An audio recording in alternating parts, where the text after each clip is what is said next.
morning, Tyler. I can see you online as the panelist now. Please turn on your camera and unmute your microphone so we can do a quick test for you.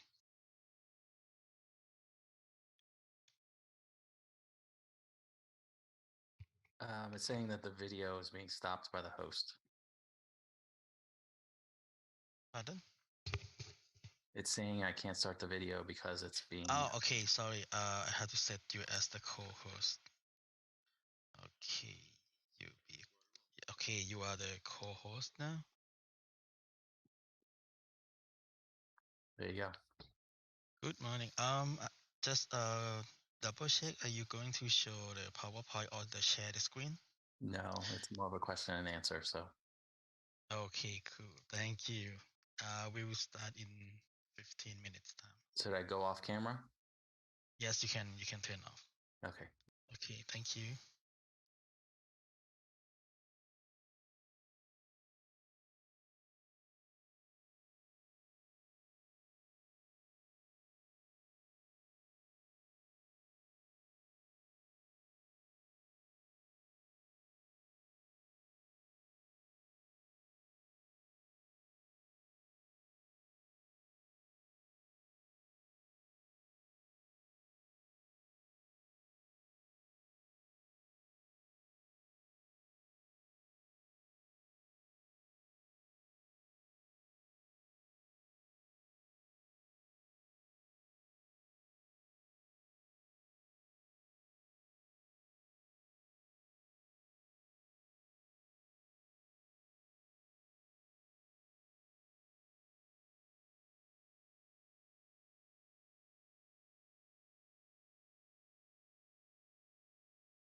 Check 1, 2.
We'll just take a few more minutes. We'll begin at 9:05.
All right, if everyone can find their seat, and I think let's begin as it's 9:05 now. So welcome everyone to the second day of the Responsible Business and Human Rights Forum. Before we begin this morning plenary, we would just like to play a brief video which recaps the highlights from the first day yesterday.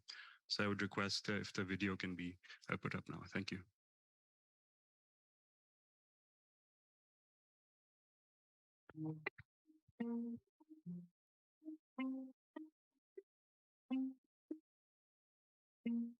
Last year at the forum, it is clear that momentum on business and human rights is growing in the region.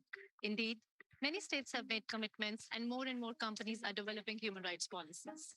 But now is the time for action.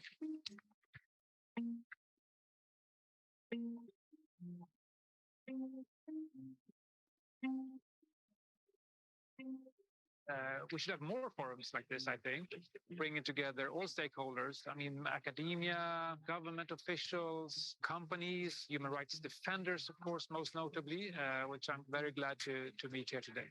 Yeah, so I was in the inclusive business panel, and I think one of the things that really struck me was that social entrepreneurship, impact entrepreneurs, are going to be so vital in the transition to a just and sustainable world. You know, if we want unlikely solutions to the world's most intractable problems, we need to be supporting likely entrepreneurs. Commitments on their own will only remain just commitments. And so action is what we urgently need to ensure that we are, in actual fact, making a difference and that we are affecting the change that we want to see. And it's these forums like the one here, the RBHR forum here in Bangkok, where we see a galvanization of support for important initiatives like the guiding principles, where together we can actually affect change and to communicate what we want to see in the world. The strategies alone is not enough, but we need the legislation, we need the law, we need the anti-SLAPP law to ensure that when human rights defenders protect the rights of the rights holder, they will not be victims of SLAPPs. So in this session, we discussed what are some of the migration dynamics, what can we expect in the future, what are some of the key drivers for labor migration in the region, demographic changes, income differential. So we heard many good recommendations, both from the business perspective as well as for the government perspective on how to move from commitment to action. All All right, excellent. So welcome everyone again to the second day of the forum and this first plenary of the second day. This plenary aims to address a key challenge in business and human rights. That is the question of how to address fundamental power imbalances between duty bearers, that is states and businesses on the one hand, and rights holders, especially vulnerable and marginalized communities on the other. In the BHR agenda, a participatory and consultative approach has been much touted over the last decade, but this panel will reflect upon whether this has actually taken place in practice and how it can be taken forward beyond a tokenistic and tick box approach. So the panel will therefore reflect especially on how vulnerable and marginalized rights holders can truly participate in and actually inform and make decisions in human rights due diligence processes, remedial mechanisms, and so forth. The session will run until 10:30 a.m., including around 20 minutes or so for questions from the floor. Interpretation is available in both Thai and Japanese. Just a request to the panelists, if to not a request from the our champion interpreters to not speak too fast, as they found it slightly challenging on the first day. Panelists for this session are Anna Maria Altorp, Head of Regional Development Cooperation Section, Regional Asia and Pacific Embassy of Sweden in Bangkok, Betty Yolanda, Director of Programs at the Business and Human Rights Resource Center, Karanel Broder, Business and Human Rights Senior Advisor at Oxfam America, Namit Agarwal, Social Transformation Lead at the World Benchmarking Alliance, and Tyler Giannini, Clinical Professor of Law at Harvard Law School, who will be joining virtually. I now hand over to Harpreet Kaur, Business and Human Rights Specialist at UNDP and moderator for this panel. Over to you, Harpreet. Great. Thanks, Samad. And if you could also have Tyler on the screen just to make sure that he's with us. All right. Good morning, everyone. The business and human rights agenda has indeed strengthened over the past decade globally and equally so in Asia. I think we kind of established that yesterday. However, significant challenges remain. And one among many is the absence or the limited participation and engagement with communities in these conversations and decision-making processes. I think many a times the question was raised yesterday, who are there in the room, but also we must think and notice who are not here in the rooms that when we're having these discussions and the conversations. Also, over the last 2 days, we heard numerous mentions of the term stakeholder consultation or the lack of it. There are indeed very few references to affected stakeholders and communities within the UN Guiding Principles on Business and Human Rights, which essentially is the global authoritative framework on business and human rights. And even though there has been some progress, but we also see stakeholder consultations and affected stakeholders and communities seems to have also been sprinkled in many regulatory instruments that are developing right now, including the existing mandatory human rights due diligence laws in France, Germany, Norway, and the most latest European Union's draft directive on corporate sustainability due diligence directive. Data through World Benchmarking Alliance, and we have Namit with us who will also reflect later on this. But the data also shows that the companies are indeed taking a hands-off approach on to human rights in their supply chains, and the trend is seen across the sectors and industries. And one of the key reasons that we've seen is because of the concentration of economic power in the hands of a few, resulting in power imbalances in negotiations, in decision-making processes, but also in resource allocation. This concentration of power often results in marginalized communities being left out of the meaningful conversations and decision-making processes that directly impact them, but also their families. Even where consulted, growing evidence shows that companies consult rights holders in communities without realizing and addressing the imbalances related to information, expertise, and power. These consultations are often led and conducted by lawyers or business consultants, which are generally hired by the companies themselves. And therefore, often the result is really a tick box approach or a tick box consultation on the terms and the timing set by the businesses and the decision makers. Consequently, genuine concerns and grievances of right holders are either not identified or addressed. In this session today, we will bring attention to these affected stakeholders and communities and discuss whether existing standards, frameworks, processes, and mechanisms are sufficient, or do we actually need UNGPs 2.0, or we find other ways to prioritize stakeholders in the existing framework. And we do have a very, very illustrative panel to have this discussion. And I see Tyler has joined us online because my first question is actually to Tyler. Thanks, Tyler, for joining us. What it's like at 11 today, your time.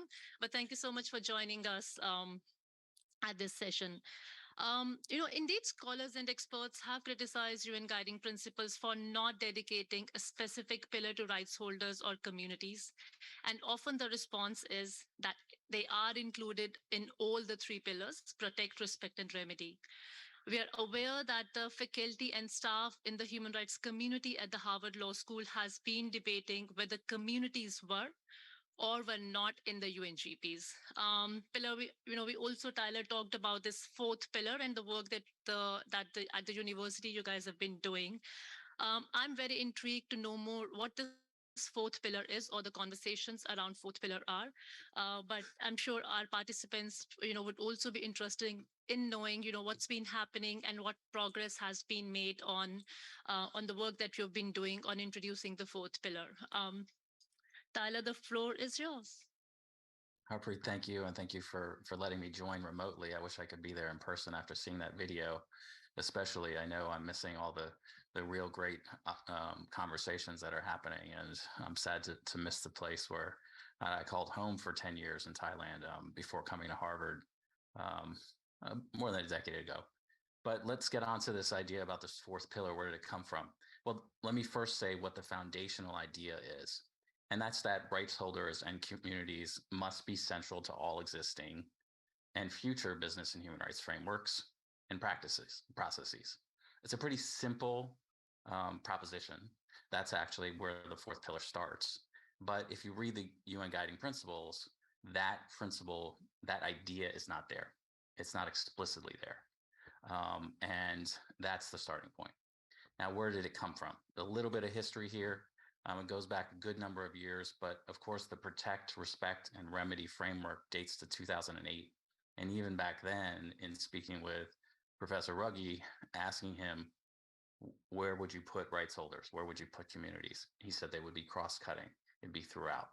But the idea was kind of born there that you could have had a fourth pillar all along to outline what would prioritize the rights of rights holders and communities. What would they think is important? And from there, we have done through a good number of years a workshop-based approach. So we've talked to the initial iteration, and I'll get to this pretty quickly because I want to get us on to more discussions. We did with about 200 different workshops, but workshops of like 8 or 10 people, so intimate kind of discussions with people. But we asked them one question: where are communities in the UN guiding principles? If you read it from their lens, where do you see them? And what was interesting was whether we were talking to students and allies and practitioners in South Africa, who was a convening of LLM students from throughout the continent at the University of Pretoria, or whether we were in Canada working with First Nations practitioners who worked with First Nations, or in the United States, or working with practitioners who were allied with communities in Latin America or Asia. The same list of principles kept coming back. And so that led us to the idea, okay, maybe we should compile this and put out some ideas. So based on those workshops, we did a first iteration. Then we did another round of socialization with a couple other 100 people. So now we've had about 500 people's input on the current iteration. What's included in that? Well, let me just get to the first 4 foundational principles. Ironically, you've covered it, Harpreet. I think that's the interesting thing here. I think if you're hitting on the notes already, that others are also finding. The first thing is what I said. You have to centralize the community. That's got to be the first piece. You have to ask that question and figure out how to do it. The second foundational principle is based on agency. And here there's a couple different thoughts that have come out. One is that agency has a couple different dimensions. Consultation is kind of the minimum, but I think as you've rightly talked about, it connotes something kind of negative at this point. Consultation feels like it's box ticking. It doesn't feel genuine. So a move towards participation or engagement is the next level up. And that's where you have to have that at a meaningful level and having decision making.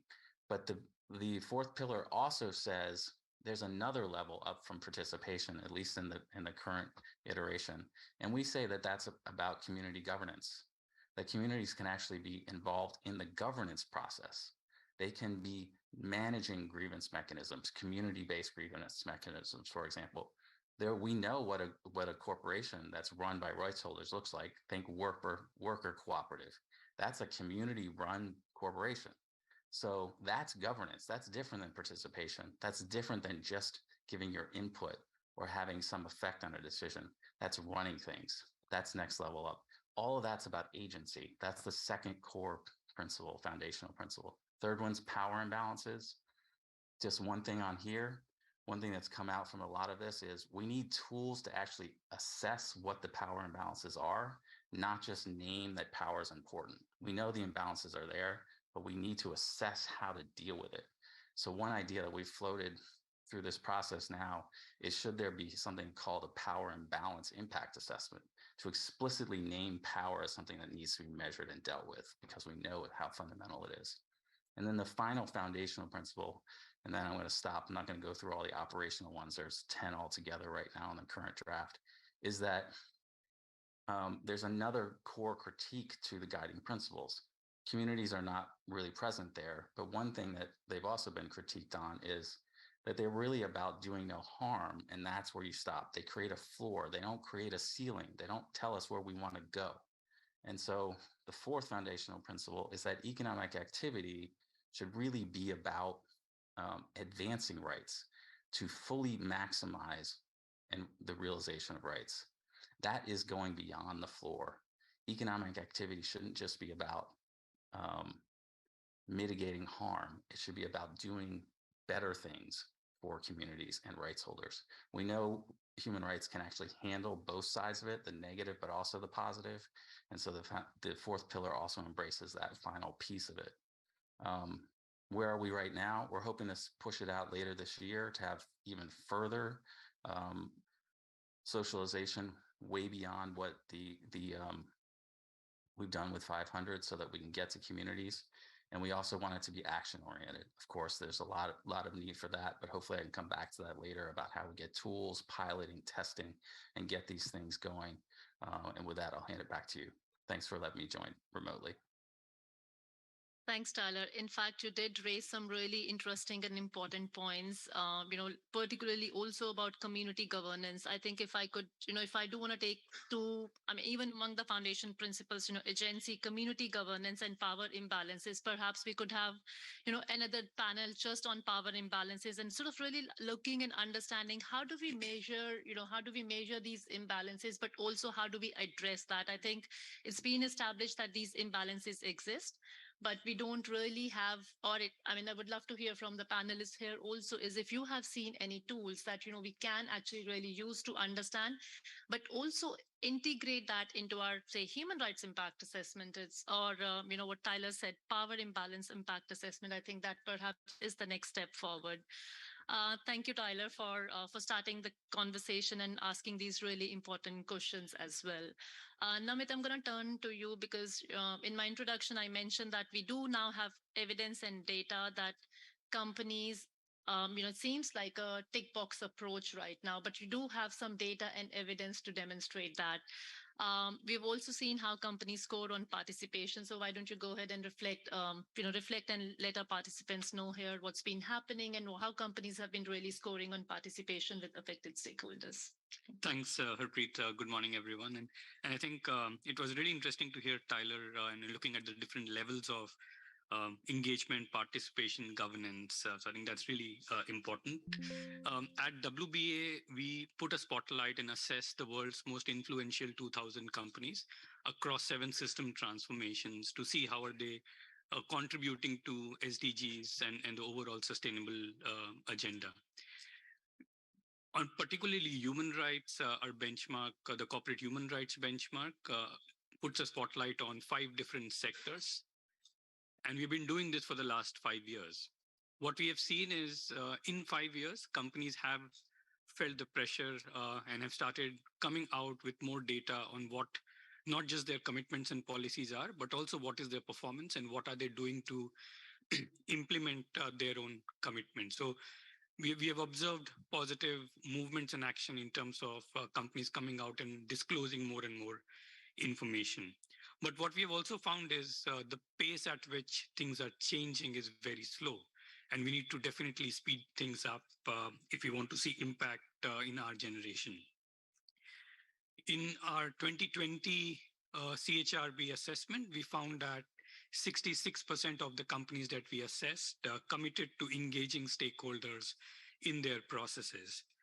But last year in 2022, when we reassessed those companies, we found that less than 5% were actually putting information out about how they have engaged those stakeholders. So we do see a huge gap in terms of what they commit to do under stakeholder engagement and what they actually are able to do and report. The CHRB methodology looks at stakeholder engagement across all the stages of a company operation. And it's important, I think, which was already said, that it's not about engaging with stakeholders in just one particular moment, but really embedding the process and giving them that power and bringing them into more consultative and the governance status so that they are able to help in design, implement and monitor progress on stakeholder engagement, on grievance mechanisms, etc. And what we found was 71% of the companies score 0 on stakeholder engagement across the board. Companies are engaging with stakeholders, but at different stages of their operations. But there were very few companies who were doing stakeholder engagement across all of those areas. We also found that almost all the companies, so 91% of the companies that we assessed, do not disclose any information about engaging their stakeholders on designing, implementing, and monitoring grievance mechanisms. And I think this is where the importance of moving away from just engagement to getting into participation and other levels are important. And I think that's a crucial gap where almost all the companies are failing to engage with the stakeholders.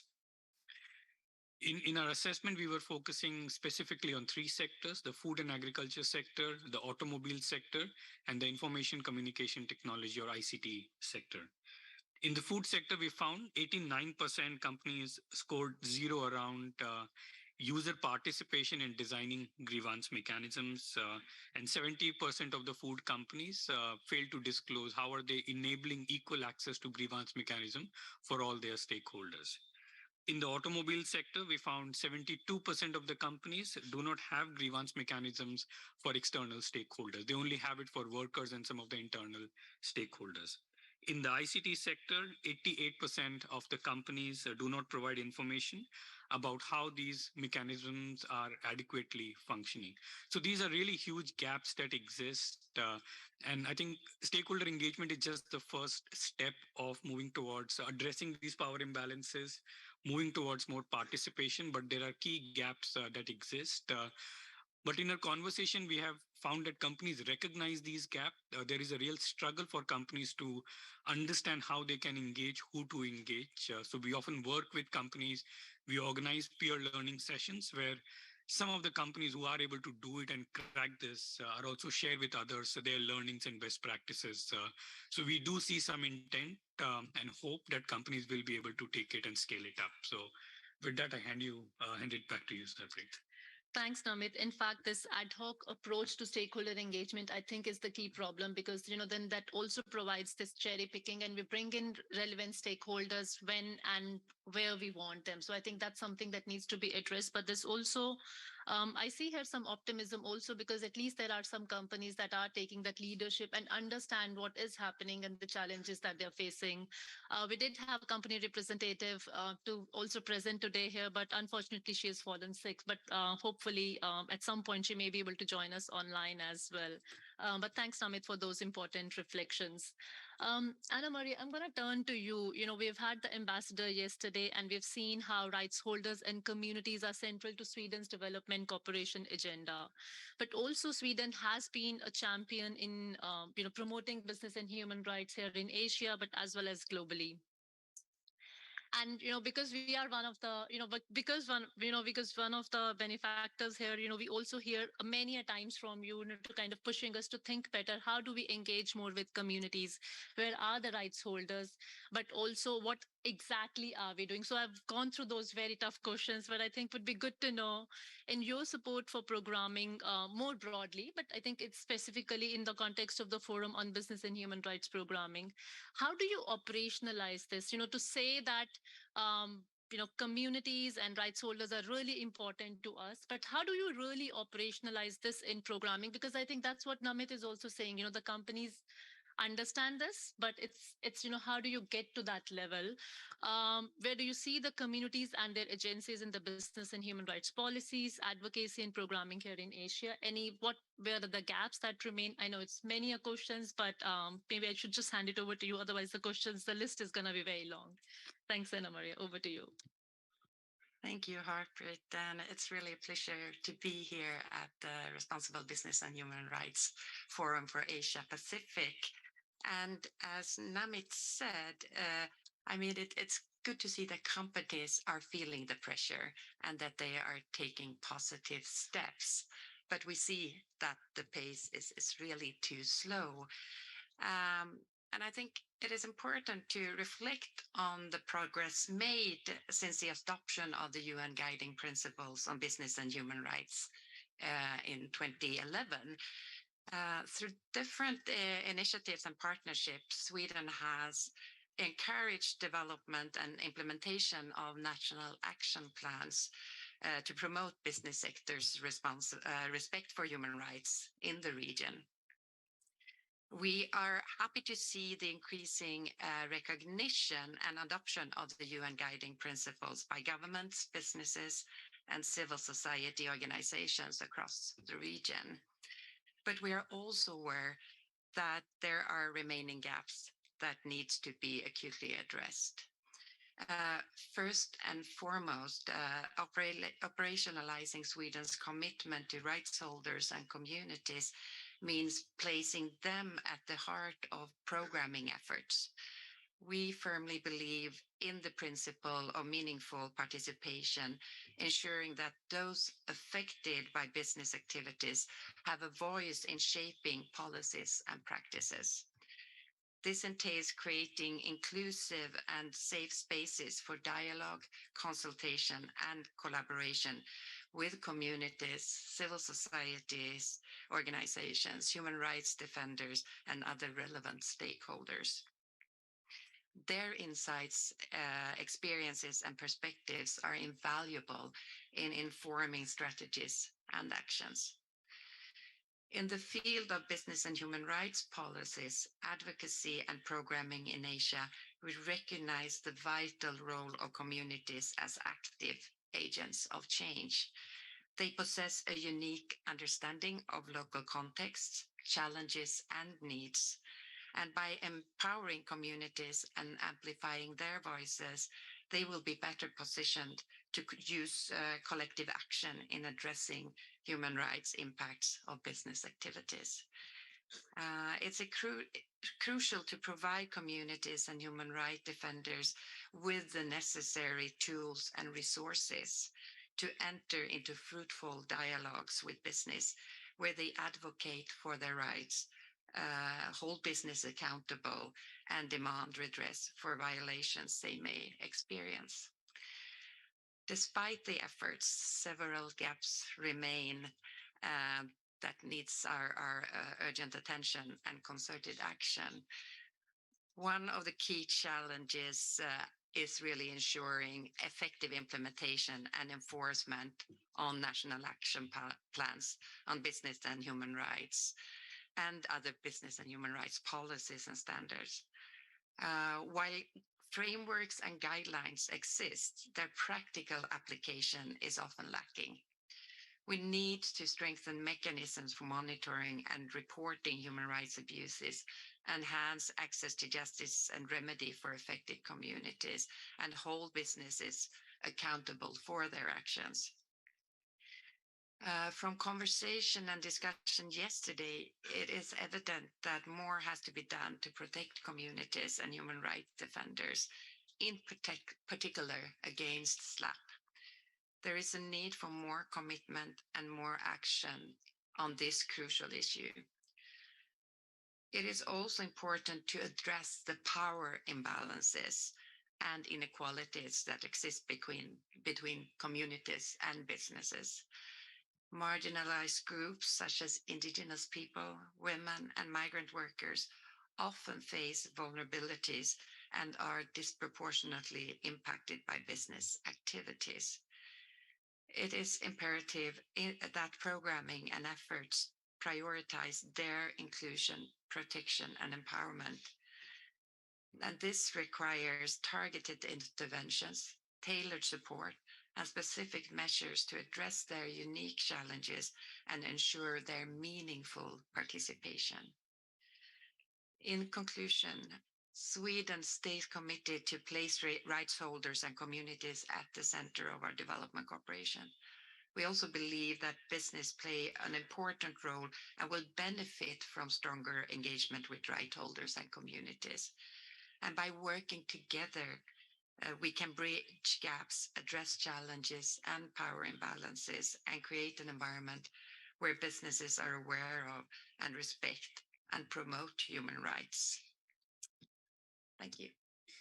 Thank you, Anna Maria. I think you did answer many of the questions that I raised, but I would pick this, what you've mentioned also about paper to practice and I think that's where the entire forum is focused this year is also on that we are hearing many of these commitments. We also see that many tools and guidances exist. I mean, we've been developing some tools and guidance. Our Roots to Remedy toolkit provides one, seems to be that one of the tool, but I think we were also mentioning yesterday how we do find challenging even to implement that and making sure it is disseminated to the rights holders in a way that they understand that it becomes that they are easy, it's easy to use for them, and it's not sort of designed in the way that we think is the best for them.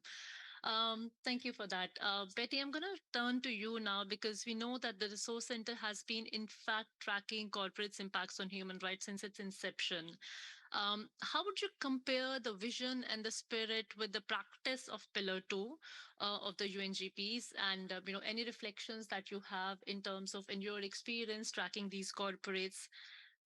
What has been the progress in, from companies in looking, in turning what was on paper to practice? Thank you, Harpreet. I think the second pillar of the UNGP is really to address the responsibility of business actors. And it calls on businesses to respect human rights, which mean that they should avoid infringing on the human rights of others, and as well as addressing the adverse human rights impact that they're involved in. So respecting human rights is not a passive responsibility. So businesses have to take actions, have to take concrete actions by putting in place policies and processes that can really help them to meet their responsibility to respect human rights. These, actions can start from really crafting policy commitment on human rights, undertaking ongoing human rights due diligence, as well as ensuring that there are mechanisms to provide remedy for victims of human rights abuse. So today, I would like to focus on the second part, which is to what extent business actors really take their responsibility to undertake human rights due diligence, as well as provide remedy for victims of abuse. A quick scan of our data, so Business and Human Rights Resource Center, as Harpreet has mentioned, has been tracking allegations of human rights abuse since its inceptions. And a quick scan of our data reveals that the seriousness of businesses in fulfilling their responsibility to respect human rights really varies across different companies as well as sectors and industries. While some businesses may demonstrate stronger commitment and take proactive measures to uphold human rights, others continue to prioritize short-term profits. An example from the regions, the Resource Center have done a lot in different regions, but I just like to share an example from Southeast Asia. This is the work that we have been doing in the context of Myanmar since 2014. So we have been tracking really the policy commitment, the policy commitment on human rights of foreign companies operating and investing in Myanmar since 2014. At that time, given the changing context, we conducted a survey, a human rights due diligence survey to more than 100 foreign companies that plan to invest in the country. What we found, only 20% of the surveyed companies referred to human rights policies with respect to their investments or activities in the country. And even fewer describe undertaking robust human rights due diligence. Fast forward to 2021, when again the situation is changing, we did another outreach to foreign companies, this time more than 200 companies we have approached. And unfortunately, it's very disappointing, the findings that we found from the outreach. Only 8 out of more than 200 companies that we approach in terms of to what extent they have done human rights due diligence in respect to their operation. And they only provided very limited, even not substantial points with regard to their human rights due diligence. And I think the two contexts in 2014 and 2021 are different. In the current context, we are asking actually companies to what extent they have undertaken heightened human rights due diligence. I know that UNDP has published tools to help companies really to understand how to undertake heightened human rights due diligence in conflict-affected situations. One last point that I would like to make is that human rights due diligence cannot be an effective tool for business to prevent and mitigate human rights impact without safe and meaningful engagement with stakeholders from affected communities, civil society organizations, as well as human rights defenders. As Anna Maria pointed about the importance of role of human rights defenders in pushing for corporate accountability, actually since 2015, the Business and Human Rights Resource Center, we have tracked more than 4,000 attacks against human rights defenders, raising concerns about business-related human rights abuses. So during this 7-year period, last year, actually, we published a specific briefing on attacks against human rights defenders in Asia Pacific. What we found was that Asia Pacific has consistently been one of the most dangerous regions for human rights defenders focused on business. In 2021, actually, the highest numbers of attacks globally occurred in India, followed by Mexico and then the Philippines. I think the alarming frequency of attacks against human rights defenders in Asia Pacific region really spanning across various business sectors, highlighting really a concerning lack of robust due diligence practices among companies as well as investors operating in the region. So this really underscores the need for more effective due diligence measures to be implemented by businesses and investors in order to address as well as mitigate human rights risks and protect the safety and well-being of communities as well as human rights defenders. Thank you. Thanks, Betty. Indeed, alarming and very, very disturbing data. And, often in the development sector, we say that there isn't any data or, there is a lack of data. But what I'm hearing at the panel here is actually there is a lot of data and evidence that's pointing to the lack of stakeholder engagement or meaningful stakeholder participation in our design, in our decision-making processes. Despite that, the action seems to be missing. Despite that, and there is, Namit, also you mentioned that there is that intent, at least with some companies. So there is that data and evidence. We know where the gaps are. There is intent, but how do we really change that intent to action? I think remains one of the key questions for us here today as well. Caroline, Oxfam, in fact, has been supporting communities to have a voice when facing business related or sort of large scale corporate activities that affect their lives. It does have a history of supporting communities in that space. In your experiences, what have been the critical challenges? Particularly, I know that Oxfam does this work sort of across different sectors, but in your experience, what has been sort of the critical challenges, particularly in the business and human rights standards, frameworks, and approaches to ensure meaningful and participatory stakeholder consultation? Thank you very much, Harpreet. I guess the main challenge I would start by mentioning is the insufficiency of voluntary approaches. I think this is something key. UNGPs are giving us an interesting framework.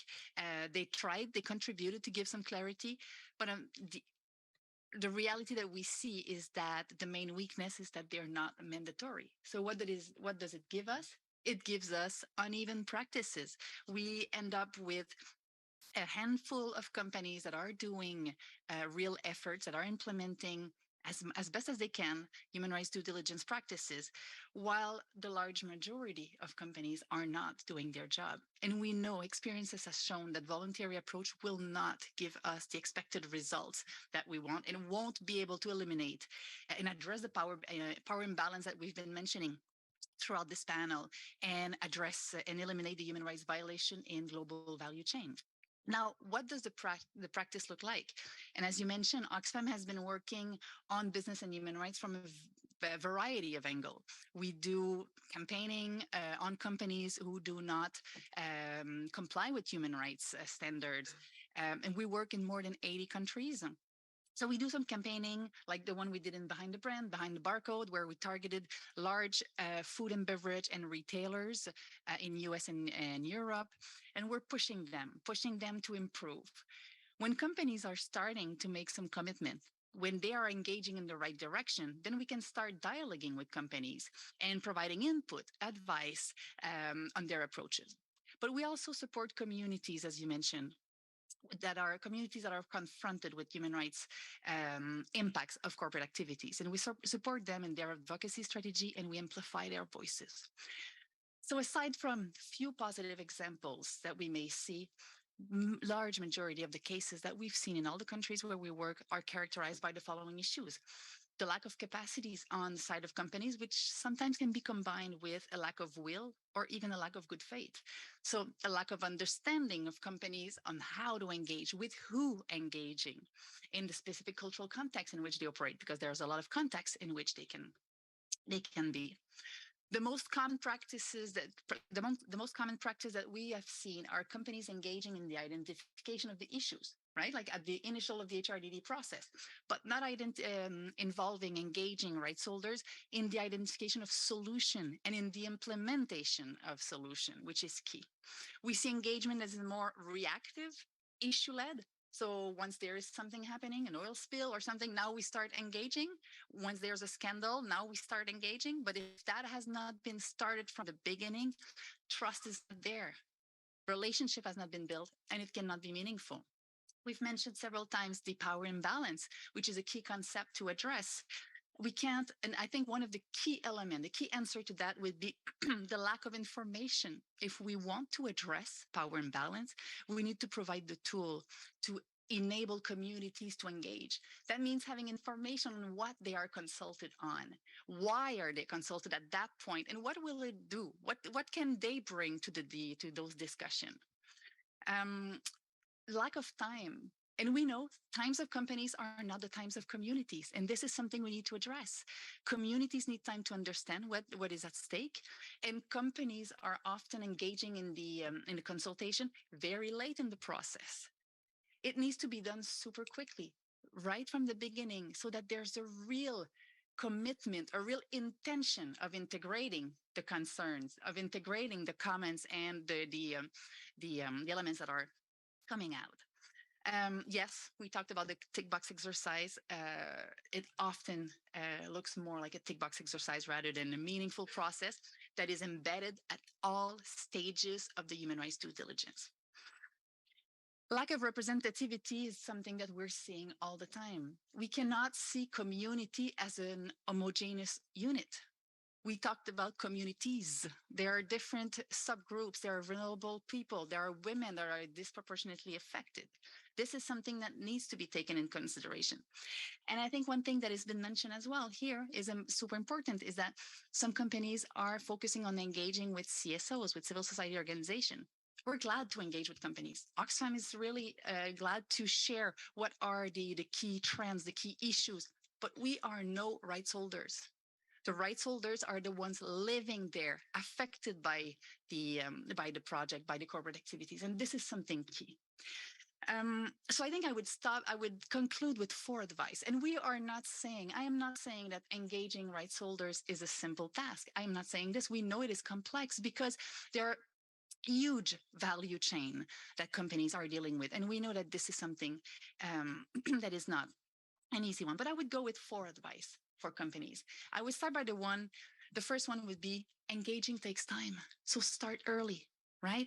Make sure that you're providing enough time for the consultation throughout the life of your activities, of your investment project. Engaging requires humility. We do not know everything. Companies don't know how to engage. Just get started and learn from your process and listen and try to improve. The third one would be that engagement requires good faith and commitment.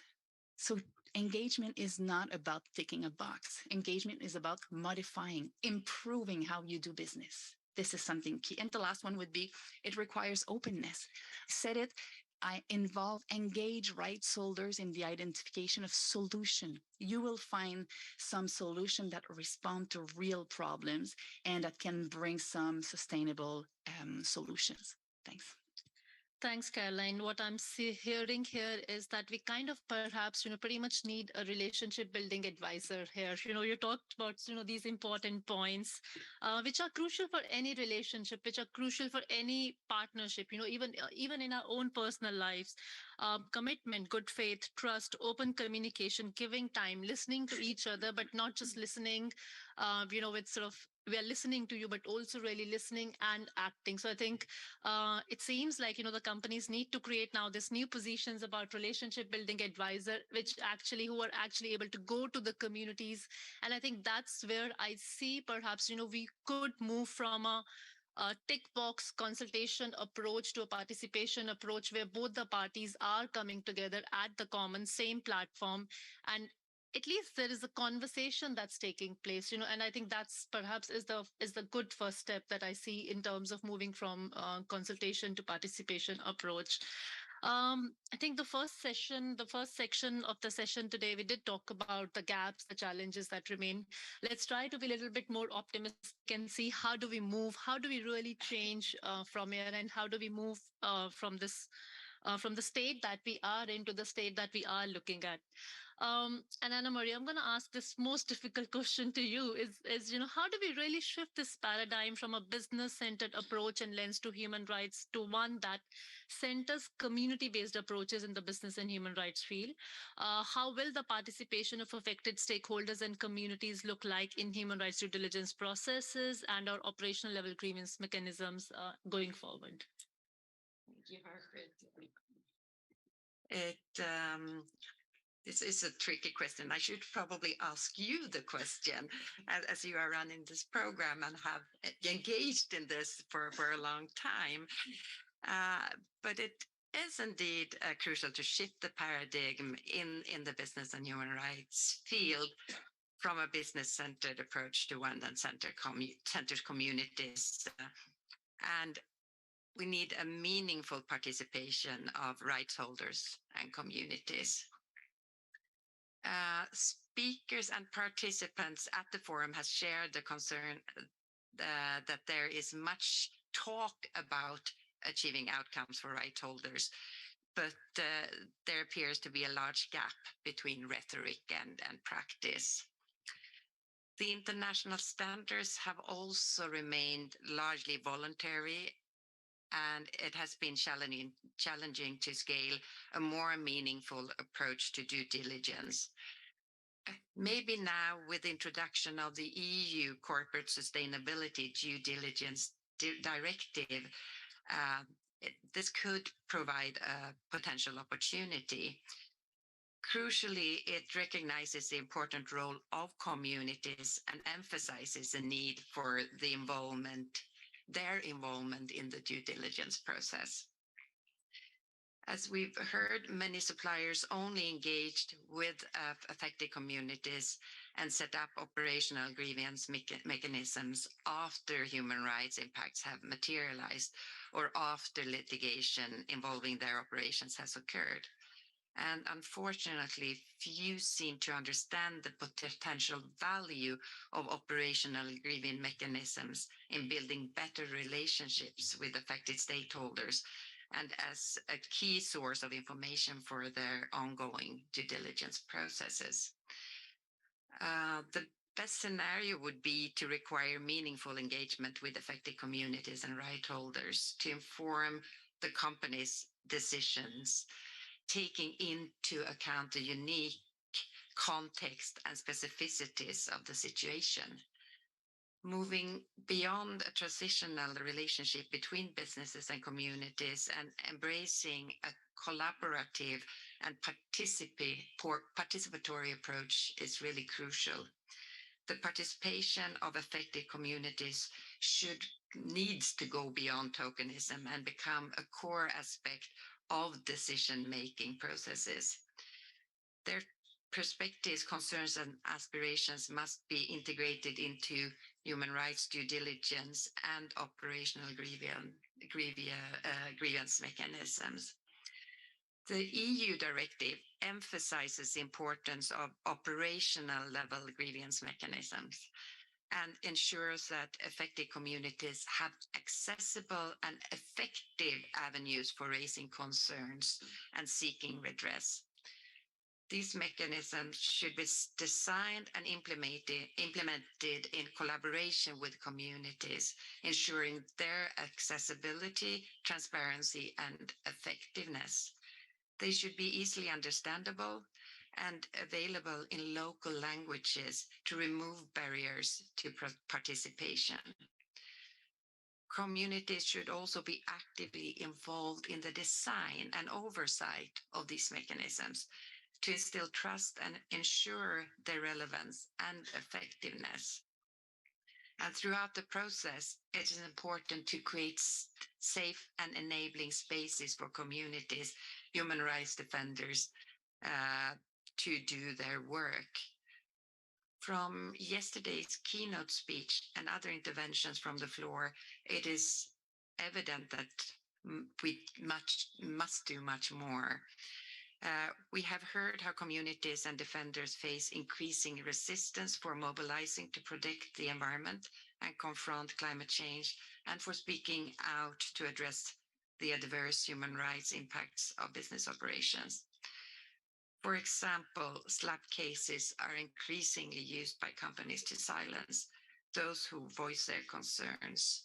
So let us seize the opportunity for foster a culture of respect for human rights, prioritize protection of communities and human rights defenders, and build robust partnerships between governments, businesses, communities, and other stakeholders. And I think building these relationships are really key. And Caroline, we're really pointing to the importance of voluntary approaches and voluntary dialogues.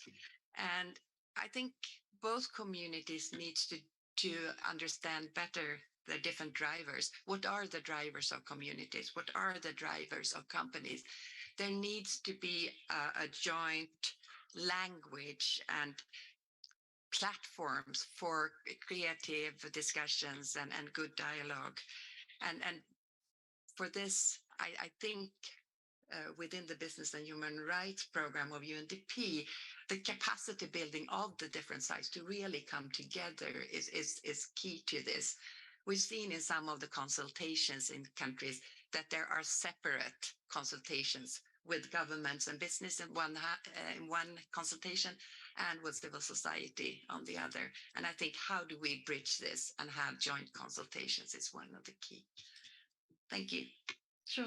Thanks, Anna Maria. And, in fact, what I'm listening here is also, how do we move beyond this transitional, transactional approach to participatory approach? In fact, some of the elements that you highlighted, I think are also the foundation principles that Tyler mentioned in the beginning in terms of sort of really understanding the communities, agencies, community governance.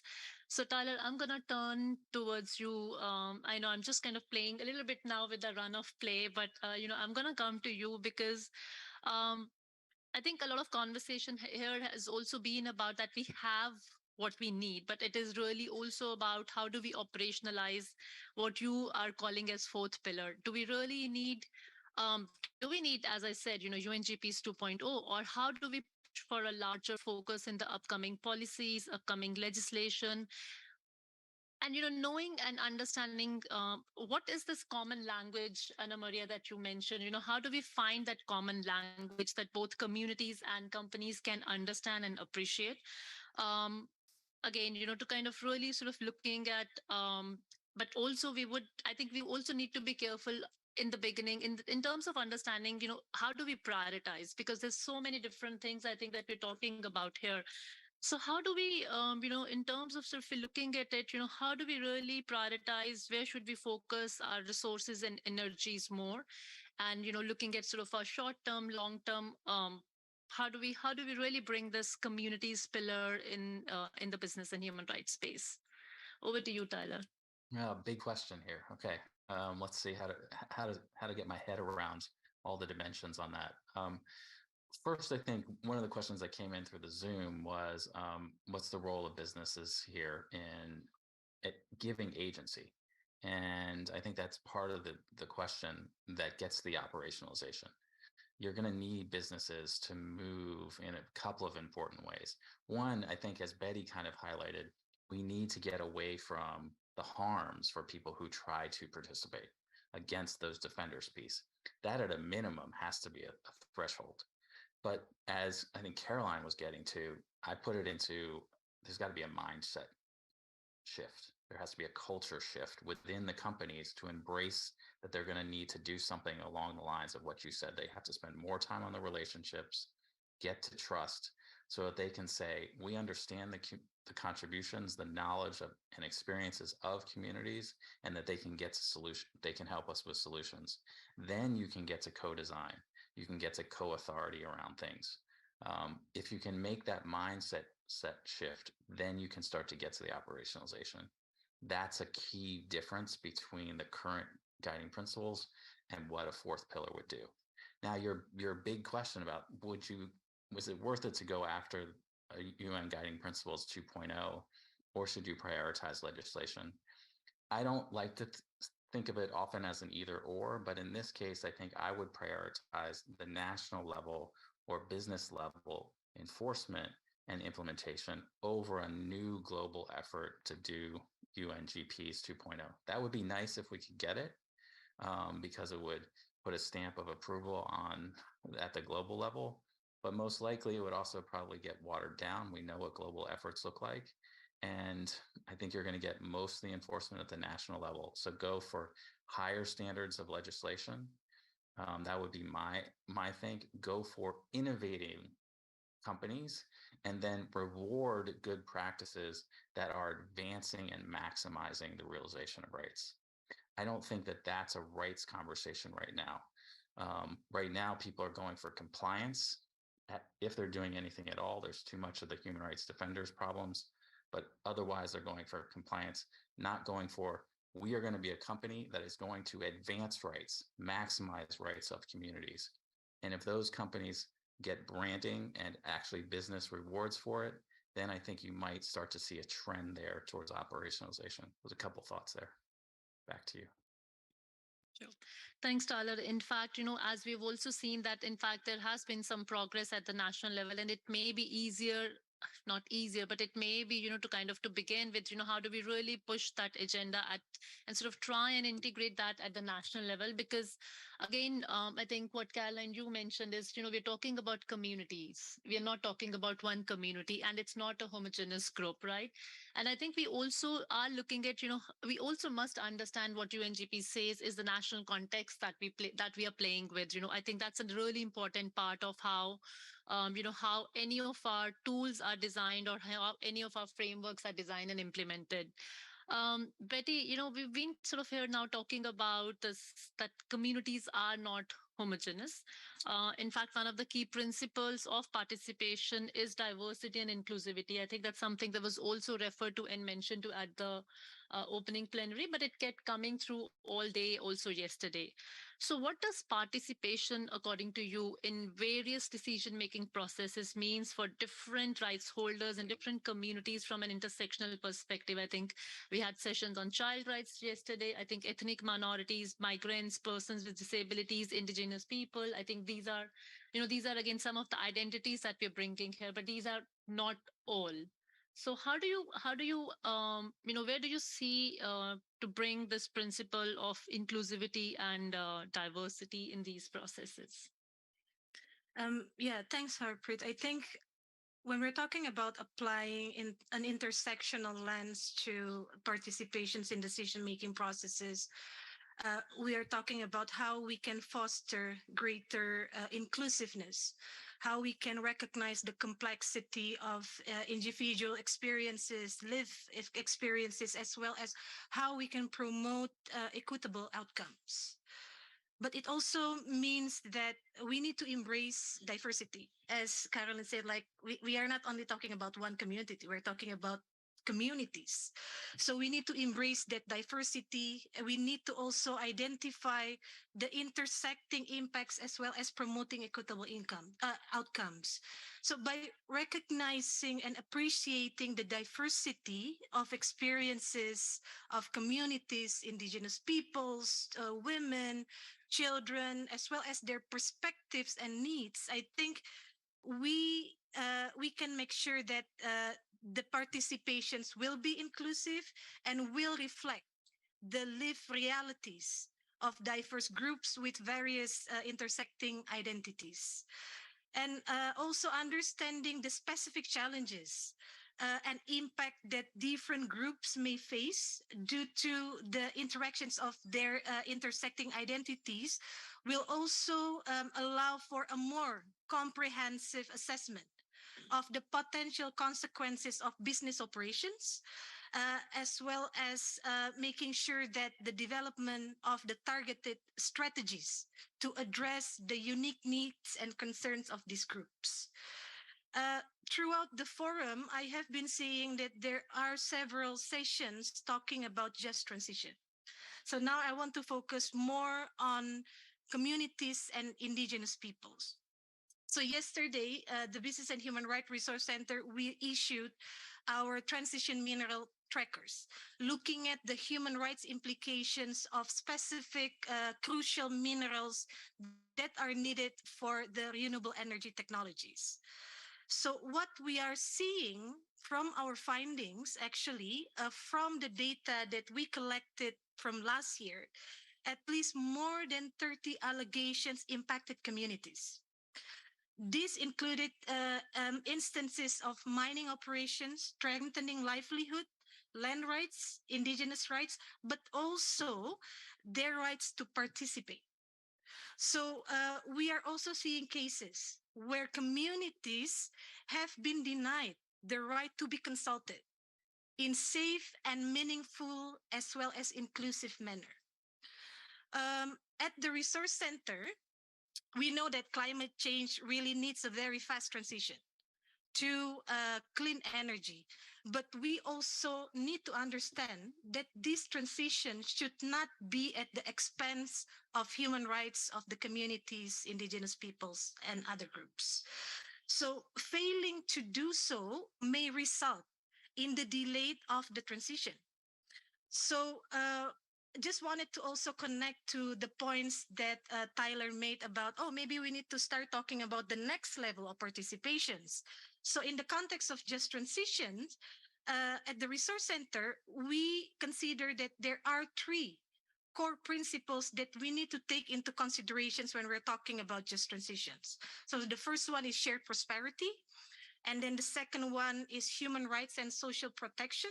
And then the third one that is very much relevant to what we're discussing today is really fair negotiations, where communities, workers, indigenous peoples are guaranteed that they have a place on the table to negotiate throughout the life cycle of the project.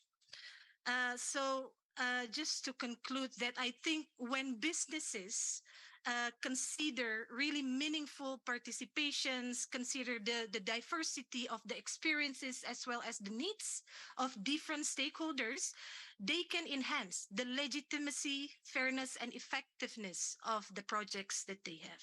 Thank you. Sure. Thanks, Betty. I see there are a couple of questions coming here in on Zoom, but perhaps if we can open the room here for questions from the floor. So if you have questions, please raise your hand. Namit, we will come back to you. I have a very, very important question also asked to you and Caroline in a minute. But perhaps we'll take some questions from the floor and come back here. When you take the floor, please introduce yourself briefly. And if you keep your question direct, and if you have a question to a specific panel, please say so. Thanks. Maybe we start from here. I think there was a hand raised here. Yes, please go ahead. Good morning, everybody. I'm Sofian from an Indonesian Seafarer Union in Jakarta. I'm sure all of us in this forum believe and agree that human trafficking at sea, slavery at sea, and then forced labor at sea are against the human right. For your information, as we know, in our region, Southeast Asia, we have this Asian Declaration for protection of the migrant fisher with the 10 commitment, but not 10 commandment. So regarding to our slogan in this forum, that from commitment to action. So I asking to the panelists, to all of us here, what is our real action to implementation this 10 commitment in the Asian Declaration? Thank you. Thank you. Perhaps we take a couple of other questions, and if you could also keep your questions relevant to the session here, I think that'd be just useful for the panelists to also respond. Maybe here, and then we'll take one question from the back, and then we can come back on this side. Yeah. Please go ahead. Thank you. I'm Arif Nasution from Greenpeace. So my key questions for Miss Betty, perhaps maybe another panelists can answer also. The first one is it's really easy for us to discuss about the participation mechanism, but however, if the imbalance is always there, I think we just need also to approach with the how to empower the communities, the migrants, because as far as we cannot address that at first, it will be really just formal participation, not really meaningful participation. That's why I'm curious, is there any tools or guidance or maybe recommendations how the governments and businesses could really work on to share the powers, because the governments and the business is so powerful currently. We know the term of oligarchs and in many countries. So I think we just need to address the first need to share the power, or the civil societies and the unions need to take that powers, right? Because there is no meaningful participations without the balance in power. That's maybe something that maybe you, Mbak Betty and others panelists could maybe address. Thank you. Sure, thanks. Perhaps we take one more question. Yes. Would you like to go ahead? Yes, here. Yes, you can just switch on the mic from your table and you can. Thank you. I'm Lukita from UNICEF in Indonesia. I just wonder, since we've been advocating for on businesses since 2012, and the challenge lies more on the micro, small, medium enterprises and also the non-formal businesses. Those large enterprise has and specific sector in industry has already some compliance standard that they have to do free prior informed consent, stakeholder mapping, and other impact assessment before they do something. But what about those micro, small, and medium enterprises who doesn't have the capacity and also the resources to do so, or even the skill to do that? And what about the non-formal? Like in Indonesia, it is almost cover 90% of the economy. So then that is the question. So if we talk about no one left behind and then try to transform the commitment to action, then how to facilitate those MSME and also the non-formal who also give an impact to the stakeholders, communities, and the others. That's all. Thank you. Sure, thank you. In fact, I'm also just going to read a question here from Zoom because it kind of also connects with some of the questions raised here. And perhaps, Betty, if you want to take the floor to respond to that question, but I do also want Caroline to come in on that particular question because we do know that there are some tools and guidance that's available.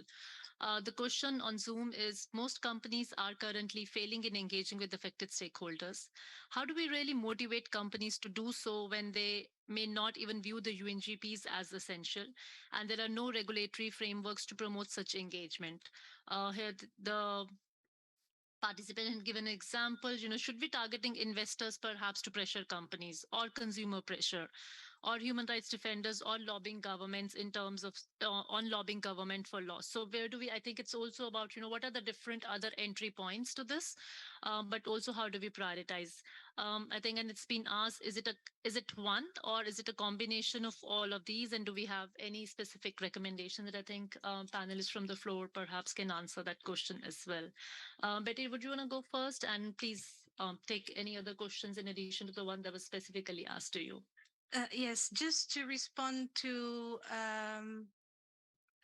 Mas from Indonesia, Greenpeace, about how we can ensure meaningful participations and what can we do to ensure that.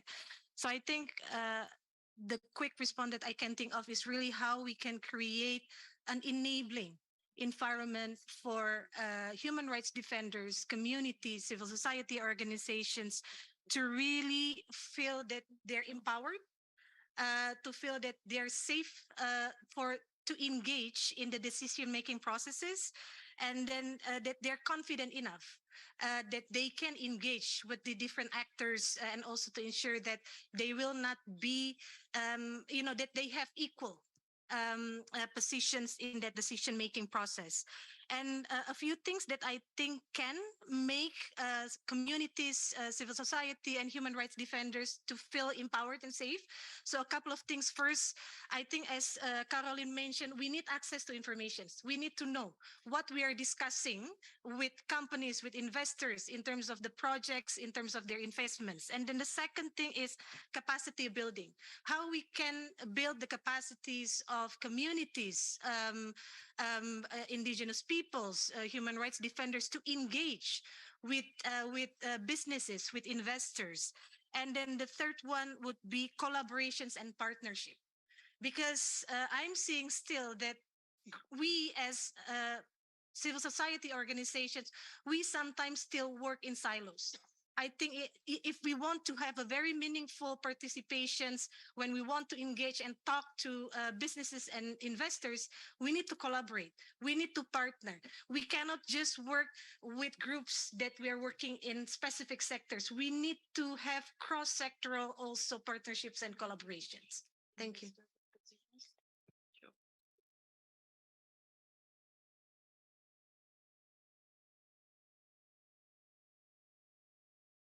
Yes, the approach from us as a development cooperation agency, I mean, when it comes to strengthening civil society and providing support to human rights defenders, I would say to provide core support to civil society organizations who work in this arena is really important for them, because they are the ones who know what is needed. So that's one approach we take. I would also say investors have a very important role to play, and we collaborate with, for example, Oxfam on this, on the Fair Finance program, looking at where civil society are holding investors accountable. We also work with the guarantee instrument, and then as we use that, we hold investors, what we scrutinize is their due diligence processes in their lending. So these are some ways of addressing this. And Thank you. And Namit, you wanted to come also on the question on investors and consumers? Sure. And I think at WBA, we also engage with investors and at two levels. So we use our data and evidence and collaborate with investors to put pressure on companies. And this has been largely around non-performance on human rights due diligence and looking at board accountability as well and what companies need to do. But within WBA, we also have our financial systems benchmark, where we also hold the financial institutions accountable for their lack of transparency and their ability to hold companies accountable. So I think it's been quite effective in the sense that when we are talking about rebalancing this power and investors, not often, but a few times they do that, where they like to listen to the voices of the communities and trade unions. And when that happens, I think the power imbalance is immediately bridged, and those voices are then brought to the table, and companies then listen to some of those grievances as well. So investors definitely have a key role to play. Sure. Thanks. And I think just also to add that even, at the UNDP, we've been working in terms of identifying these different entry points, particularly in the context of access to remedy. The work that we've been doing, which I think was also discussed at the last year forum, in terms of identifying these different pressure points, and whether these pressure points could be benchmarking, could be NHRIs, looking at these pressure points also in the context of investors, but also consumers. I think consumers do play an really important role also in sort of building that pressure.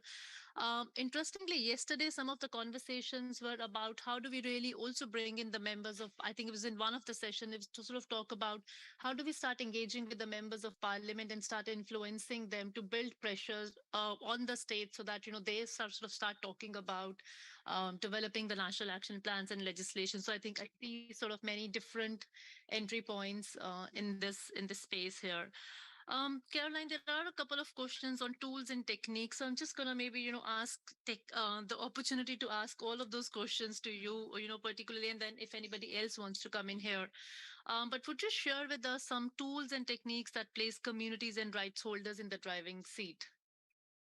Yes, thank you so much. And thanks for this question. I think it's really important. And thanks for a question on how to empower communities, how to make sure that, that they, migrants, that all vulnerable groups can meaningfully participate, and that we can put them in a more powerful position. And we know that for decades, we've seen this major power imbalance between the actors, right? We see companies that are doing their environmental impact assessment, social impact assessment, and increasingly human rights impact assessment. And we see in those processes, communities are not participating adequately. They're not involved sufficiently. They feel they don't have a voice in company-led processes. And to respond to this, more than 15 years ago now, a very powerful tool was created, which is called Getting It Right. It's a community-based human rights impact assessment, which we call it COBRA with the acronym, that was created by Rights and Democracy, Canadian organization, to address the power imbalance. And for more than 10 years now, Oxfam has been promoting and using this tool with communities all around the world, teaching them, training them, supporting them as they document the human rights risks and impact from their perspective. So really being in the driver's seat, being the ones to determine what are the issues, how should the engagement be implemented, what kind of consultation do we want to have. So a COBRA, the community-based human rights impact assessment, is a similar process as any human rights impact assessment that a company would do, right? It measures the gap between the human rights in principles and the human rights in practice, identifying where are the main risk, the main impact. But the difference is that it's the communities are in the driver's seat. They are the one determining the issues, determining what kind of solution would work for them as well. We've used this tool and supported communities in many countries now around the globe, and we've seen creative techniques being used. Engagement techniques like community mapping, timelining, role play, various techniques that really enabled to identify the most important issues for communities. Recently, Oxfam relaunched or launched a revised version of the COBRA tool that now integrates an intersectional approach. So throughout the process and in the content, there is the guidance offered to ensure that the intersectional lens would be taken into consideration, that specific rights would be, specific impacts would be identified. We've implemented this, I've said it in various countries, and what we've seen is, yes, communities being empowered, the tool implementing this process, increasing the human rights capacity of organizations, but also contributing to the mobilization of communities and creating larger human rights awareness. We've seen situations where indigenous leaders, indigenous communities, with all those robust evidences in hand, were able to go and sit with company representative, with government representative, and share their concern with some solid data. We've seen really this tool contributing to confronting those inequalities and decreasing the power imbalance, helping to create a more equal footing in how in providing the tools for communities to engage from a position of knowledge and power. Now, COBRA is available for anyone. This is a tool that is out there, available for communities, for civil society organizations, but it can also be used by companies.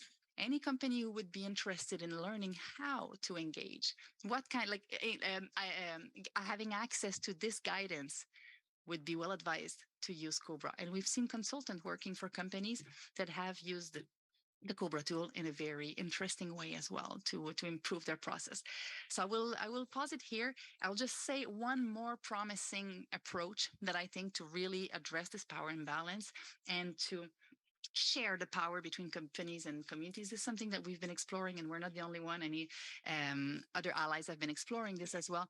Hybrid approach, bringing companies and communities at the table, working together to conduct an impact assessment with all actors sharing equal powers. This is something that Oxfam has been working recently, and we're hoping to be able to make some progress on that front. Thank you. Sure. Thanks, Caroline. And I know I'm kind of also just, conscious of the time here.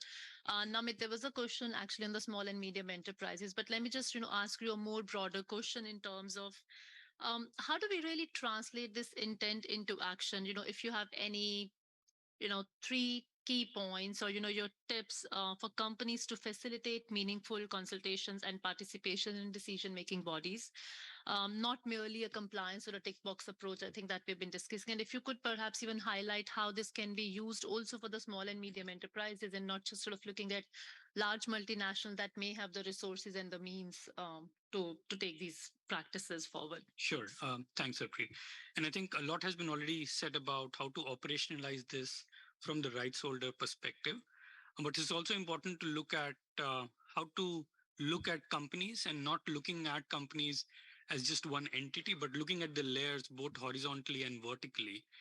And I think the tendency is there is a fear or a lack of courage to come out and talk about risks, particularly in the human rights space.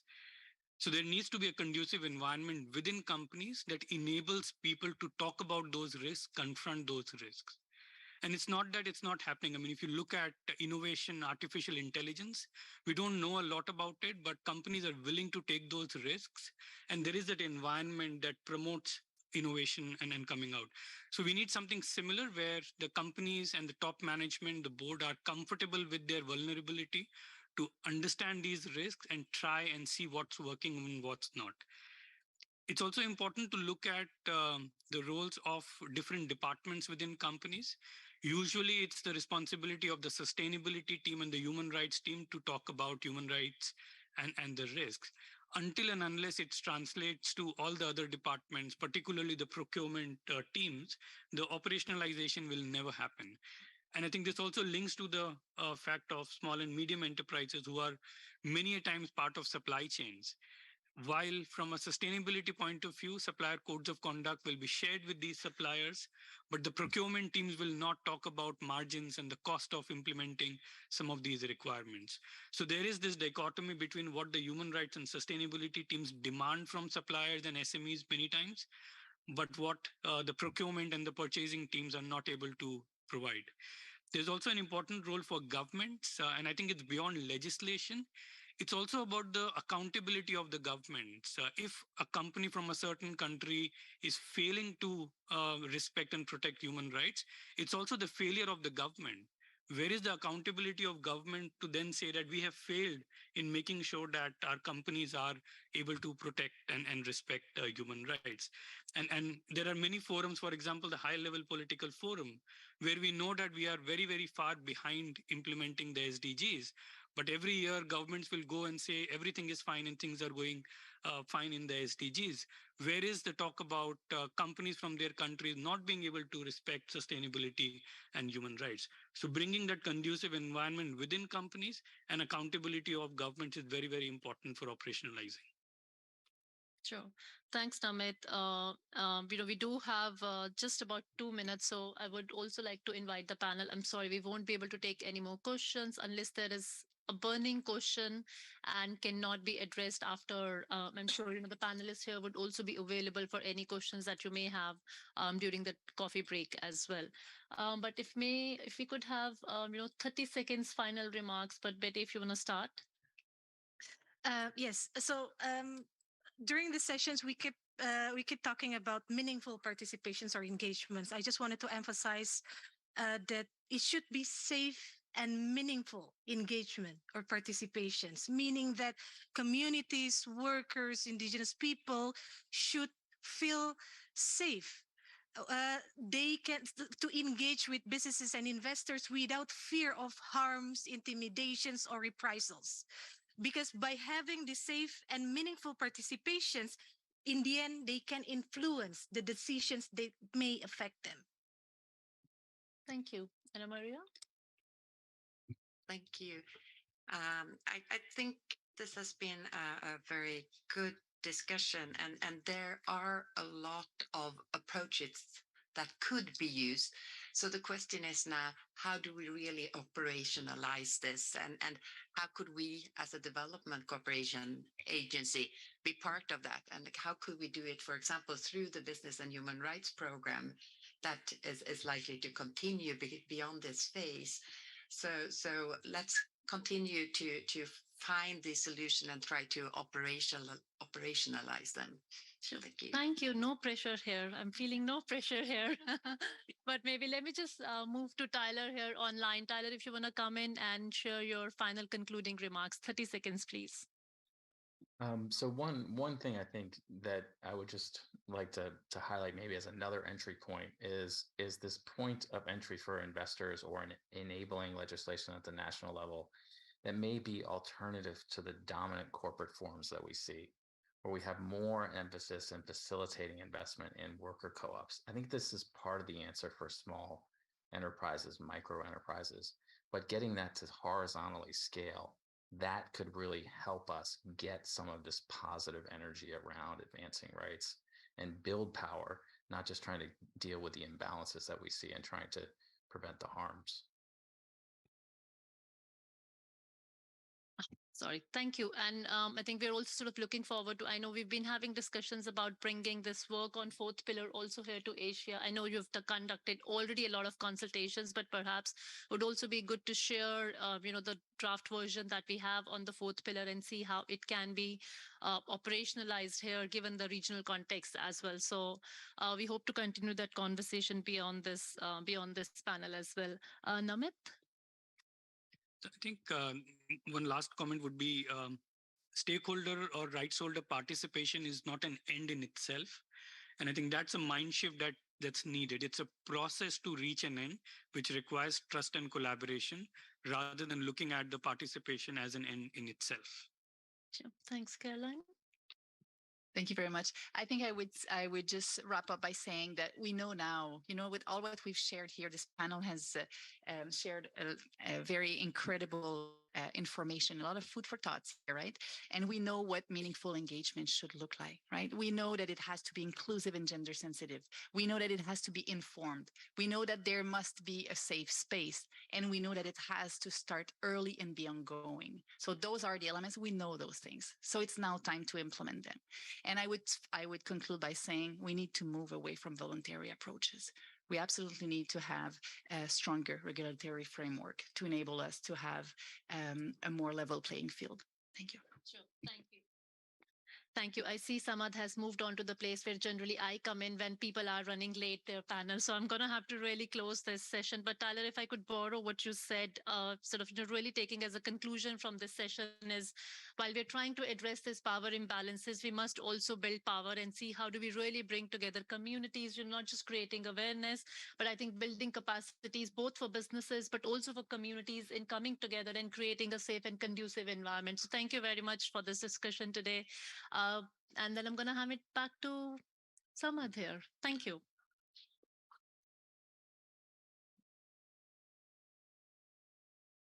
Thank you to all the panelists, and thank you for listening. And also thank you to the audience members who posed your insightful questions and comments. The next two sessions will start at 11 a.m. and they will run in parallel. In conference room 3, there's a session on climate action agenda for Asia. And in conference room 4 will be the session on decent work in supply chains. And that's it. Thank you and see you all there. Thank you very much. You have a good tea break.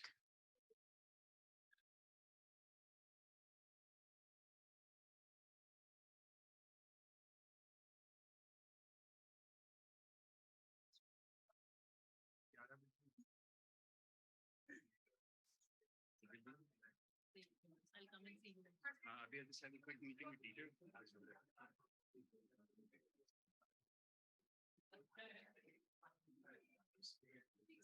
Recording stopped.